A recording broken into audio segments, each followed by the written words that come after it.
നമസ്കാരം.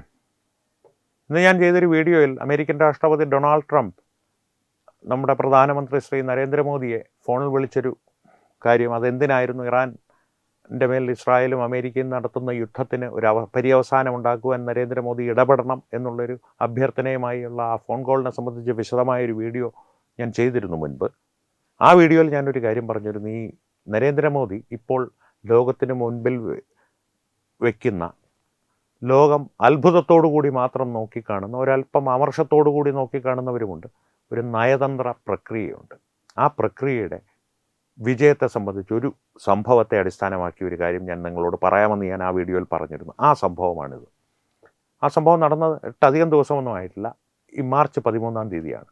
ഏതാണ്ട് 10 ദിവസങ്ങളായി ഹോർമൂസ് കടലിടുക്കിൽ കുടുങ്ങിക്കിടന്നിരുന്നൊരു ചരക്ക് കപ്പൽ, അതായത് LPG നിറച്ച ഭാരതത്തിലേക്കുള്ളൊരു ചരക്ക് കപ്പൽ, മാർച്ച് 13-ാം തീയതി ഇറാനിയൻ നേവി നേരിട്ട് ആ ചരക്ക് കപ്പലുമായി ബന്ധം പുലർത്തുന്നു. ആ ചരക്ക് കപ്പലിലുള്ള ആളുകളുടെ എല്ലാം പേര് വിവരങ്ങൾ ശേഖരിക്കുന്നു. അവരോടൊരു നിർദ്ദേശം മുന്നോട്ട് വയ്ക്കുന്നു. ഈ പേര് വിവരങ്ങൾ ഇനി നിങ്ങൾ പുറത്ത് പറയുന്നില്ല. നിങ്ങൾ ആരാണ്, ഏത് രാഷ്ട്രത്തിലുള്ളവരാണ്, ഏത് രാജ്യക്കാരാണെന്നുള്ള വിവരങ്ങളൊന്നും നിങ്ങളിനി സംസാരിക്കുവാനേ പോകുന്നില്ല. ഭാരതത്തിൻ്റെ കൊടികളുമെല്ലാം അഴിച്ചു മാറ്റി വയ്ക്കുക. കപ്പലിൻ്റെ അടയാളങ്ങളെല്ലാം മറച്ചു വയ്ക്കുക. കപ്പലിലുള്ളവർ അതനുസരിച്ചു. കാരണം ഭാരതത്തിൽ നിന്നും അവർക്ക് അത്തരത്തിലുള്ളൊരു നിർദ്ദേശം ലഭിച്ചിരുന്നു. അവരുടെ റഡാർ സിസ്റ്റം എല്ലാം അവർ പ്രവർത്തനരഹിതമാക്കുന്നു. ഇറാനിയൻ നേവി അവരെ നയിച്ച് ഹോർമൂസ് കടലിടുക്ക് കടത്തി പുറത്ത് കാത്തു നിന്നിരുന്ന ഭാരതീയ നാവികസേനയുടെ കയ്യിലേക്ക് ഏൽപ്പിക്കുന്നു. പുറത്തു വരുന്ന വിവരങ്ങളനുസരിച്ച് ദേവനന്ദ എന്നുള്ള ഒരു കപ്പലാണ്. കൃത്യമായിട്ട് അതിൻ്റെ പേര് ഇതുവരെ പുറത്തു വന്നിട്ടില്ല. അത്തരത്തിലുള്ളൊരു ചരക്ക് കപ്പലാണ് ഹോർമൂസ് കടലിടുക്ക് ഇറാനിയൻ നേവി അവരുടെ സംരക്ഷണയിൽ കടത്തിവിട്ടത്. ഇത്തരത്തിലൊരു കപ്പൽ മാത്രമല്ല, നിരവധി കപ്പലുകൾ ഭാരതത്തിലേക്കുള്ള ചരക്കുകൾ വഹിച്ചിരുന്ന, പ്രത്യേകിച്ച് LPG വഹിച്ചിരുന്ന കപ്പലുകൾ ഇറാനിയൻ നേവി അവരുടെ സംരക്ഷണയിൽ ഹോർമൂസ് കടലിടുക്ക് കടത്തി ഇപ്പോൾ അന്താരാഷ്ട്ര അതിർത്തിയിൽ വിന്യസിക്കപ്പെട്ടിരിക്കുന്ന ഓപ്പറേഷൻ ഊർജ്ജ സുരക്ഷ എന്ന പദ്ധതിയുടെ ഭാഗമായിട്ടുള്ള ഭാരതീയ നാവികസേനയുടെ കപ്പലുകളെ ഏൽപ്പിച്ചു കൊടുത്തിട്ടുണ്ട്. ഇത് ലോകം ഇന്നേ വരെ കണ്ടിട്ടില്ലാത്തൊരു നയതന്ത്ര വിജയമായിട്ടാണ് ലോകരാഷ്ട്രങ്ങൾ കാണുന്നത്. കാരണം ആ ആദ്യത്തെ വീഡിയോയിൽ തന്നെ ഞാൻ വ്യക്തമായി പറഞ്ഞിരുന്നു, ഇറാനോട് സൗഹൃദം, UAE-യോടും സൗദിയോടും സൗഹൃദം, ഇസ്രായേലുമായി ഊഷ്മളമായിട്ടുള്ള ബന്ധം, അമേരിക്കയുമായി സൈനിക വിവരങ്ങൾ കൈമാറുവാനുള്ള കരാർ. സൈനിക വിവരങ്ങൾ കൈമാറുവാനുള്ള കരാർ എന്ന് പറഞ്ഞു കഴിഞ്ഞാൽ നമ്മുടെ രാജ്യത്തിൻ്റെ ഉടനെ നാളെ പപ്പു ഫാൻസ് ഇറങ്ങരുത്, സൈനിക വിവരം കൈമാറാനുള്ള കരാറിൽ മോദി ഒപ്പുവെച്ചു. അതല്ല സൈനിക വിവരം കൈമാറാനുള്ള കരാർ. പൊതുവായിട്ടുള്ളൊരു ശത്രുവിനെതിരെ ഉള്ള വിവരങ്ങൾ എന്തെങ്കിലും അമേരിക്കയുടെ കയ്യിൽ, ഭാരതത്തിനും അമേരിക്കയ്ക്കും പൊതുവായിട്ടുള്ളൊരു ശത്രു നിലവിലുണ്ടെങ്കിൽ ആ ശത്രുവിനെ സംബന്ധിച്ചുള്ള എന്തെങ്കിലും വിവരങ്ങൾ അമേരിക്കയുടെ കയ്യിലുണ്ടെങ്കിൽ അമേരിക്ക അത് ഭാരതത്തിനും കൈമാറും. അത്തരത്തിലുള്ളൊരു വിവരം തിരിച്ച് ഭാരതത്തിൻ്റെ കയ്യിലുണ്ടെങ്കിൽ ഭാരതം അത് അമേരിക്കയ്ക്കും കൈമാറും. ഇതാണ് അതിൻ്റെ ഒരു മേലോട്ടമായിട്ടുള്ള വിശകലനം. അല്ലാതെ പപ്പു പറയുന്ന പോലെ നരേന്ദ്രമോദി ഭാരതത്തിലെ സൈന്യത്തിൻ്റെ മുഴുവൻ ഉദ്യോഗസ്ഥന്മാരുടെയും പേര് വിവരങ്ങൾ സ്വന്തം കൈപ്പടയിൽ എഴുതി ഡൊണാൾഡ് ട്രംപിന് കൊടുത്തു, അതല്ല ഉദ്ദേശിക്കുന്നത്. പപ്പു അങ്ങനെ പലതും പറയും, പപ്പു ഫാൻസും അങ്ങനെ പലതും പറയും. യഥാർത്ഥത്തിൽ നടക്കുന്ന സംഭവങ്ങൾ അങ്ങനെയല്ല. കാരണം LPG-യുടെ ക്ഷാമമുണ്ടെന്ന് പറയുന്നു. നരേന്ദ്രമോദിയുടെ നയതന്ത്രം ഇറാൻ്റെ കാര്യത്തിൽ പരാജയപ്പെട്ടു. അലി ഖമനേയി മരിച്ചപ്പോൾ അല്ലെങ്കിൽ കൊല്ലപ്പെട്ടപ്പോൾ അനുശോചനം അറിയിച്ചില്ല നരേന്ദ്രമോദി. അതൊരു നയതന്ത്ര പരാജയമാണ്. പാകിസ്ഥാൻ മധ്യസ്ഥത വഹിക്കുവാൻ പോകുന്നു. ഇറാനും ഇസ്രായേലും അമേരിക്കയുമായുള്ള യുദ്ധത്തിൽ ആ സ്ഥാനം ഇന്ത്യക്ക് ലഭിക്കേണ്ടതായിരുന്നു.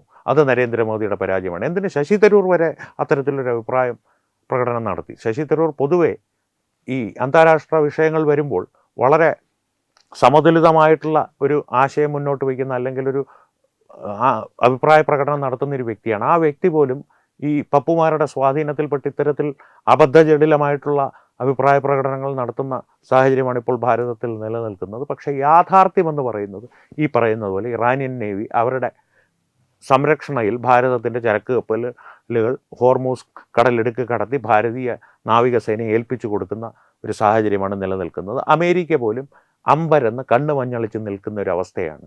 ആ ഒരു സാഹചര്യം ഇപ്പോൾ ഭാരതം ഉരുവാക്കിയിരിക്കുന്നത് കൊണ്ടുകൂടിയാണ് ഡൊണാൾഡ് ട്രംപിനെ പോലുള്ള അഹങ്കാരിയായിട്ടുള്ള, ഞാനാണ് ലോകത്തെ ഏറ്റവും വലിയവൻ, സ്വതന്ത്ര ലോകത്തിൻ്റെ തലവനാണ് ഞാനെന്ന ഭാവത്തിൽ നടക്കുന്ന ഒരു വ്യക്തി നരേന്ദ്രമോദിയെ ഫോണിൽ വിളിച്ച് അണ്ണ ഒന്ന് സഹായിക്കുമോ ഈ യുദ്ധമൊന്ന് അവസാനിപ്പിക്കുവാനെന്ന് അഭ്യർത്ഥിക്കുന്നത്.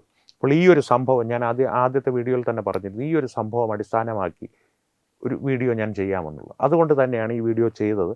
ഈ മാർച്ച് 13 നടന്ന ഈ സംഭവം അന്താരാഷ്ട്ര മാധ്യമങ്ങളിലൂടെ ഇപ്പോൾ ലോകം മുഴുവൻ അറിഞ്ഞുകൊണ്ടിരിക്കുകയാണ്.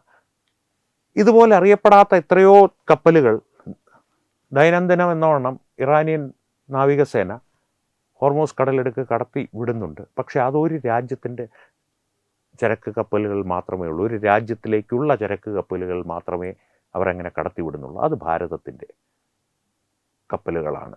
ആ ചരക്ക് ഗതാഗതം ഭാരതം ഇറാനുമായി എങ്ങനെ സാധ്യമാക്കി എന്നുള്ളത് ലോക രാഷ്ട്രങ്ങൾ മാത്രമല്ല, ഭാരതത്തിൽ നരേന്ദ്രമോദിയുടെ എതിരാളികൾ പോലും അമ്പരപ്പോടുകൂടി നോക്കിക്കാണുന്നൊരു സംഭവമാണ്. അത് സംഭവമെന്ന് തന്നെ പറയണം. ഇതൊരു സംഭവം തന്നെയാണ്. ആ വ്യക്തി നരേന്ദ്രമോദി എന്നുള്ളൊരു മനുഷ്യൻ ഒരു സംഭവമായി തന്നെ ലോകരാഷ്ട്രങ്ങളുടെ മുമ്പിൽ ഉയർന്നു നിൽക്കുന്നത്, തലയുയർത്തി പിടിച്ചു നിൽക്കുന്നത് അദ്ദേഹം മാത്രമല്ല തലയുയർത്തി പിടിച്ചു നിൽക്കുന്നത്, ഭാരതം എന്നുള്ള രാഷ്ട്രം കൂടിയാണ് അദ്ദേഹത്തോടൊപ്പം തലയുയർത്തി പിടിച്ചു നിൽക്കുന്നത് ഈ നയതന്ത്രത്തിലൂടെ. ആരാണ് ഭാരതത്തിൻ്റെ സുഹൃത്ത്? ഭാരതത്തിൻ്റെ പ്രാഥമികമായ സുഹൃത്ത് ഭാരതം തന്നെയാണ്. ഭാരതം ആദ്യമായി പ്രഥമ സ്ഥാനം നൽകുന്നത് ഭാരതത്തിൻ്റെ ഗുണഗണങ്ങൾക്കാണ്. അതിനുശേഷം ഞങ്ങൾക്ക് സൗഹൃദങ്ങൾ, എല്ലാവരോടും സൗഹൃദമാണ്. ആരോടും ഞങ്ങൾക്ക് ശത്രുതയില്ല. ഞങ്ങൾ ആരെയും ആക്രമിക്കാൻ പോകുന്നില്ല. ഞങ്ങളെയും ആരും ആക്രമിക്കാൻ വരരുത്. അത് ആക്രമിക്കാൻ വന്നാൽ എന്താകും സ്ഥിതി എന്നുള്ളത് പാകിസ്ഥാനോട് ചോദിച്ചാൽ മതി. ഇത്തരത്തിലുള്ളൊരു ബഹുമുഖമായ നരതന്ത്രം എന്നാണ് ഞാൻ പറയുന്നത്. അത് നരേന്ദ്രതന്ത്രം എന്ന് വേണമെങ്കിലും പറയാം. ബഹുമുഖങ്ങളുള്ള, നിരവധി മുഖങ്ങളുള്ള, നിരവധി ശാഖകളുള്ള ഒരു നയതന്ത്രം ലോകം നടാടെയാണ് കാണുന്നത്. ഞാൻ പലപ്പോഴും പറയാറുണ്ട് ഈ നയതന്ത്രത്തെക്കുറിച്ച്.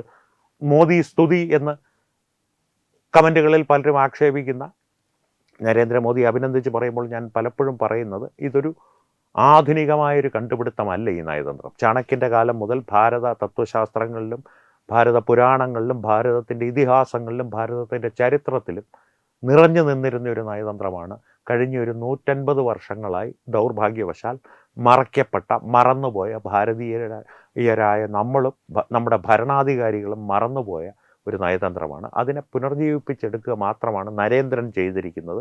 അതുകൊണ്ടാണ് നാക്കുപിഴ സംഭവിച്ചതാണെങ്കിലും നരേന്ദ്രതന്ത്രമായി പോയത്.